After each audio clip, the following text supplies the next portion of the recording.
السلام عليكم ورحمة الله وبركاته.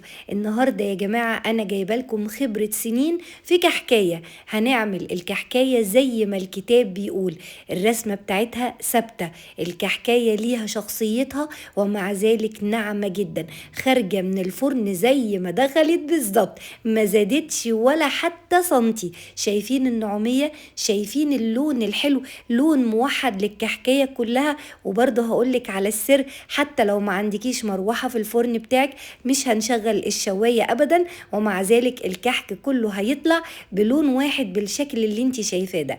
اول حاجة جبت الملبن، الناس اللي بتحب تحشي الكحك بالملبن وعين الجمل زي حالاتي كده، تقولي كده للراجل وانت بتشتريه عايزة الملبن اللي بيمط مش اللي بيقطم، عشان يفضل سايح جوه الكحكاية. بحط على الملبن معلقة سمنة على البارد كده، وبحط فانيليا، وبحط كمان ريحة الموز لو موجودة عندك. اوعي تحطي ريحة الكحك في الملبن تمرر. وبعد كده دعكته كويس قوي، لينته كده، وجبت طبق مديته مسحة سمنة اللي هحط عليه الكرات بتاعة الملبن عشان ما تلزقش في الطبق.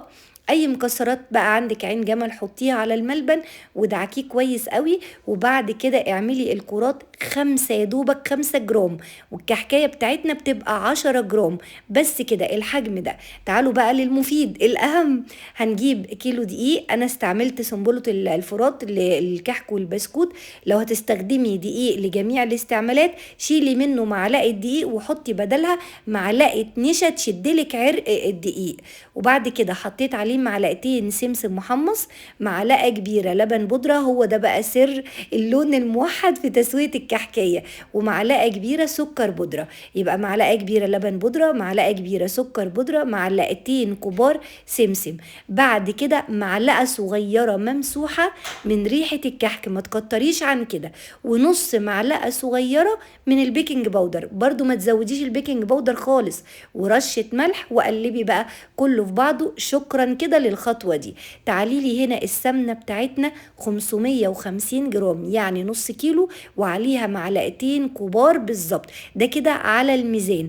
طيب تعالي عايرهم لك بالكوبايه، طلعوا مجين ونص من مج الشاي اللي بنشرب فيه الشاي اللي في بيوتنا كلنا، كوبايتين ونص بالظبط كده. هروح جايبه الحله وهنزل بالسمنه ما عدا معلقتين بس، هركنهم على جنب مش هقدحهم مع بقيه السمنه. وهجيب كوبايه ميه، كيلو الدقيق يا جماعه بياخدش غير كوبايه ميه، منها نص اللي هعمل فيه الخميره، معلقتين صغيرين سكر على معلقه صغيره ممسوحه من الخميره، وادوبهم.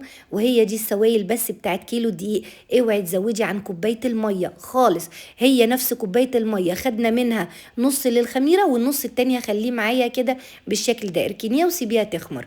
قدحنا السمنه، نعرف ازاي انها اتقدحت، هحط فيها رشه دقيق، فار الدقيق وساح كانه مش موجود، هي دي المرحله المظبوطه. واروح جايه بقى بسم الله الرحمن الرحيم نازله بالسمنه على الدقيق، تعمل لي الفوران ده، تسوي لي دقيق كده، الدقيق استوى كده، ما بقاش فيه ريحه دقيق خالص معايا جوه الكحكايه.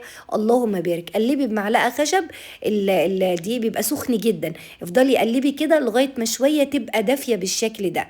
هنا بقى هجيب معلقتين السمنه اياهم اللي قلتلك هنركنهم على جنب، واروح حطهم لوحدهم، ده ما اتقدحتش خالص ولا اتحطت على النار، دي كده تفضل ريحتها فيها، لان قدح السمنه بيقلل شويه من طعم وريحه السمنه البلدي. فانا كده بحيي تاني طعم وريحه السمنه البلدي بمعلقتين السمنه دول. وهنا بقى اهم مرحله، افضلي بسي بالشكل ده كده.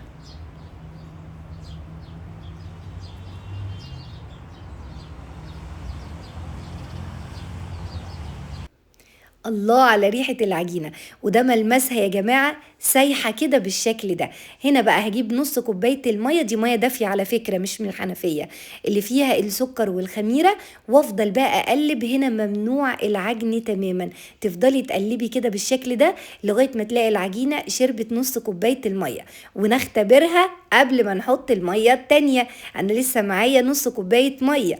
تختبريها ازاي؟ تحنيني كده كورة كده وتدوسي عليها، لقيتيها بصي ناشفه مشققه كده، لا محتاجه ميه، حتى النص الباقي برضو ما نزلتش بيه مرة واحدة، خدت ربع كده وفضلت برضو اقلب بايديا كده لغاية ما تشرب، وبعد كده برضو تختبريها تاني. المرحلة دي يا جماعة مهمة جدا، مرحلة البس مهمة جدا، لازم وانت بتبسي العجينة تبقى سايحة في ايدك، ومرحلة المية بالشكل ده.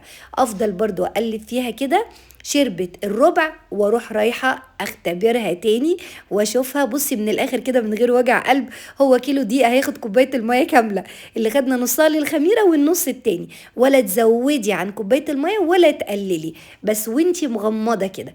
بصي بقى كده جربتها هنا تمام حلوة زي الفل. ناخد الربع الباقي بقى كده، طرينا العجينة وبقت زي الفل. بعد ما تشرب الربع الباقي هغطيها واشتغل فيها على طول. مفيش حاجة اسمها كحك بيخمر يا جماعة ابدا، الكحك ما بيخمرش لحسن الرسمة الحلوة تروح منك في الفرن، ما ينفعش. غطيها حبيبة قلبي ويلا نشتغل بيها على طول.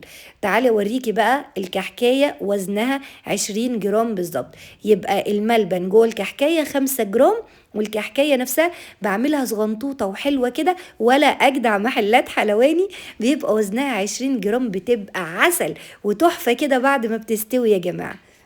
ألينها كده بين كفين إيديا ماشي، وبالمنقاش العجينة بتاعت السمنة المدقوحة، ما ينفعش مدقوحة يا جماعة، مقدوحة مقدوح، ما ينفعش معاها البسطامه. البسطامه الرسمه بتاعتها هتروح في الفرن، لكن السمنه المقدوحه بتشتغلي بالمنقاش. المنقاش هو اللي بيصمد مع العجينه بتاعتنا، لان عجينتنا شويه بتبقى طريه وبتبقى سايحه من السمنه اللي نزلت عليها سخنه. ادي تكايه مهمه محدش قالك عليها قبل كده، كل الحصري معانا بامر الله. جماعه اللي لسه ما اشتركش في القناه مستنيين ايه بالذمه يعني؟ يلا اشتركي لي كده في القناه، اللايك الحلو بتاعك كده، وفعلي الجرس علشان شغل العيد كله يجيلك بيه اشعار كده وانتي قاعده لغايه عندك. بصوا بقى الرسمه تاني، بعمل كده 4 وحدات بالعرض وزيهم 4 بالطول، واعكس عرض طول عرض طول كده، تلاقي الكحكايه طلعت معاكي قمرايه. بصوا الجمال يا جماعه، عايزه تتاكل نيه يا جماعه شايفين شكل الكحك عامل ازاي؟ اللهم بارك. دي كده الكحكايه 20 جرام، تحفه حلوه قوي قوي، مظبوطه جدا جدا.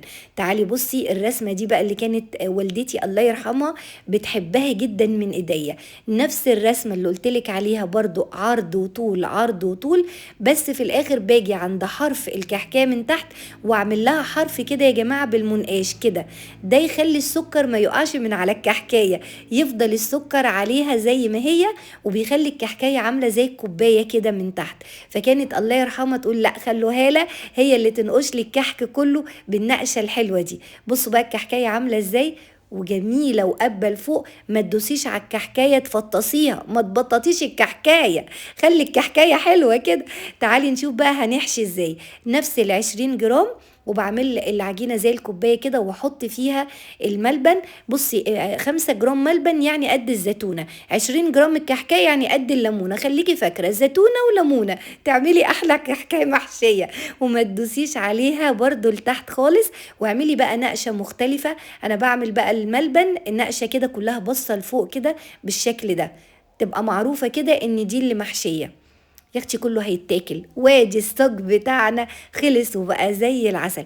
يلا بينا على الفرن. الساده يا جماعه الكحك الساده على درجه حراره 180، والمحشي على 180. بصي طلع المحشي على 200، طلعت لي من الفرن الكحكايه ما زادتش سنتي، الرسمه ما راحتش، كل حاجة زي ما هي. شوفي شكل الكحكاية، بصي اللون موحد ازاي، شايفين الجمال؟ والله كان صعبان عليا احط عليها السكر، غير ريحة السمنة الجميلة اللي كانت طالعة منها بسبب معلقتين السمنة اللي جنبناهم في الاخر. اللهم بارك. المقادير مظبوطة جدا، الخطوات مظبوطة جدا، ملكيش حجة، هتطلعي من المطبخ بأحلى كحكاية في الدنيا بأمر الله. يلا يا جماعة سيفوا الفيديو ده عندكم واشتغلوا على المقادير دي بالظبط، وكل سنة وانتم طيبين، وسلام عليكم.